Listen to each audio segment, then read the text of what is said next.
Para di na short sa atin si ano, sa ano. Kaya si Biancy wala. Ay, kaya mong buhatin yan. Baka buhat ka sana.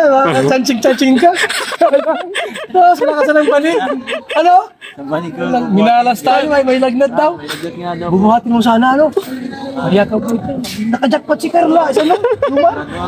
Hindi, si Diyos. Si Mirador. Ha?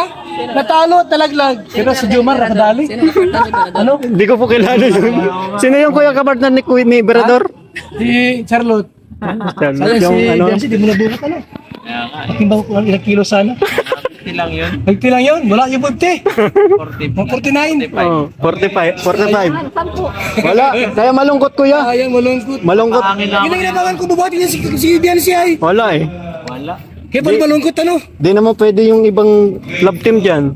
Siguro sabi niya, sayang, hindi ko Hindi lang. pwede. Ano, Siya lang dapat nang bumuhat kay sayang kay Biancy. Matagal pa maulit yan. Nako, next year pa. Hira yan. Matubang rin. Sayang, ano? Kaya kuya malungkot talaga. Talo si Lorel. Kasi Roel, Bagaan si, ano ay, Rachel. Pero mas magaan pa si Biancy doon. Sabi ni Jomar, bigyan ko ni Carla. Ang bihira yan, bigyan. Ay, si Biancy, kayo buhatin yun. ay kaya magana yun. Nag-diet yun eh. Ano? Nagda-diet. Nagda-diet yun? Sayang, kung bihira. Sayang! Sayang! Dapat pala, bigyan na natin ng gamot kagabi pa. Rabay! Pak na yan.